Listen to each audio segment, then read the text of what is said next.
That's what it took. Want to hand me some of that thread locker? Go ahead and lift off. So, don't snug down the top 3 bolts. Just leave them at least half of the way undone so that you can have a little bit of leadway. So again, we'll place some thread locker on this. And I don't know what the torque pounds on this is. What I do know is my impact wrench was able to get it off. Hey, Shelf, can you hand me the impact wrench, please? And the large crescent wrench. Again, if you don't have a large crescent wrench and you have a 27mm wrench, then that would work as well. This? Yes. You make sure the camera's still on and on this portion.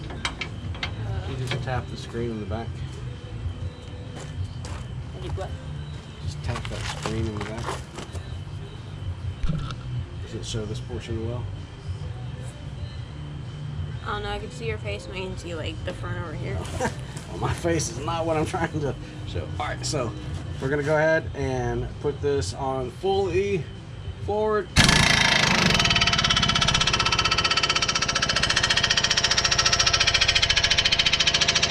That's about the amount of pressure it took to get it off. So that's about the amount of pressure I'm going to put on it. It has thread locked, should be good to go. At this point, we'll go ahead and tighten down all of the bolts on top. You can have the bug.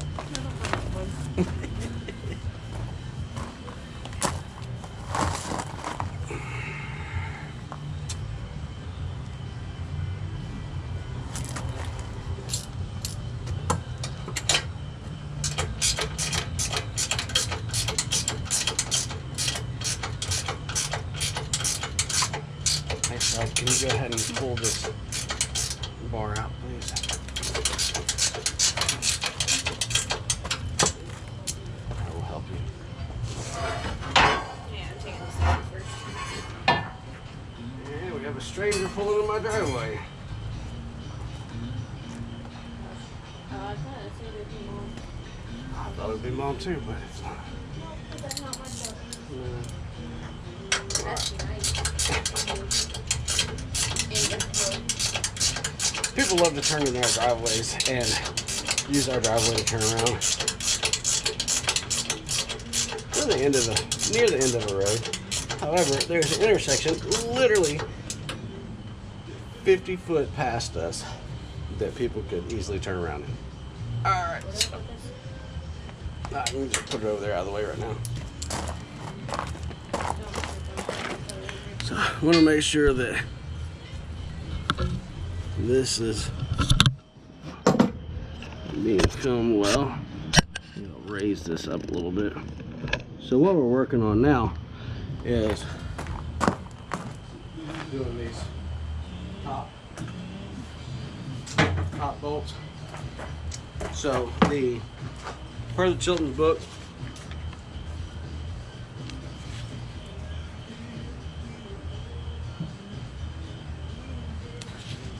Expedition 2006 and later, excuse me, 2002 and later,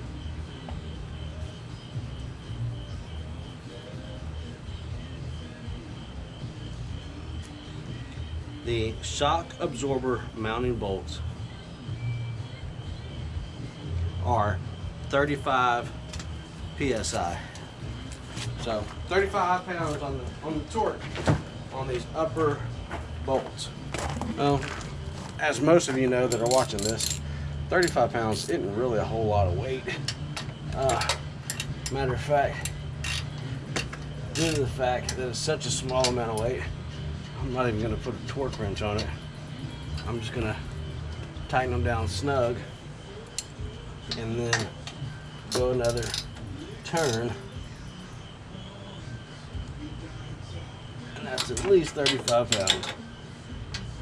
Now, as I did with the front, after about 500 miles, I went ahead and came back through and retorqued everything to make sure everything was where it should be.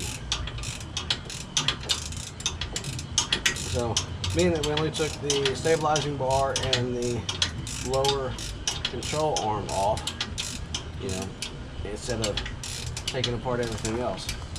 I think that was a wise choice, and it allowed us to do what we need to do. However, if I was attempting to do this myself without my awesome kiddo helping me, well, I wouldn't have been able to get it done. I would say you do need the pry bars. I tried to just step on the rotor to apply pressure on it, and that didn't work. So you do need a pry bar to put into the frame, because you're going to need 135 pounds of weight at the end of a 6-foot pry bar in order to get that shock in and out.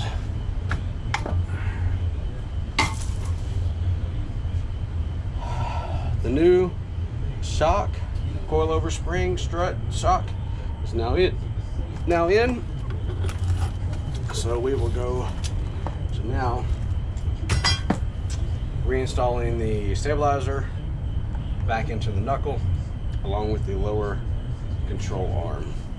So again, the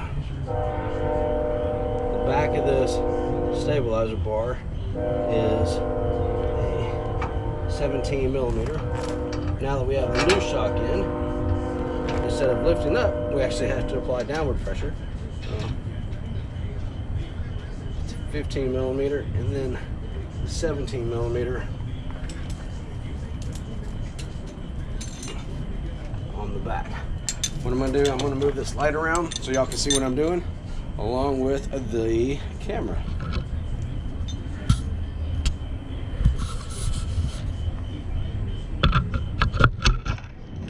Hey Shelby, can you move that light over here?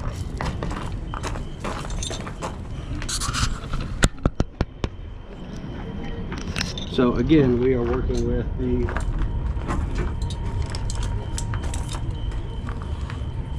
lower arm, it's all the way down here, and then stabilizer, which is right here.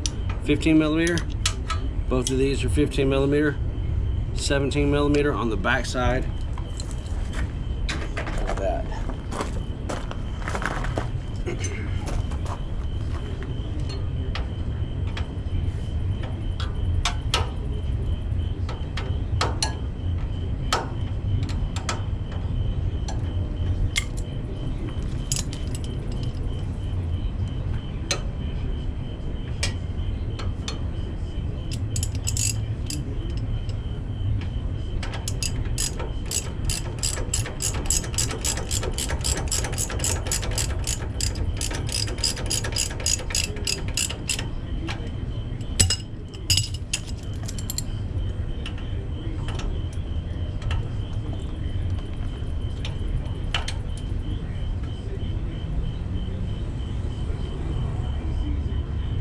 About where it was when I took it off.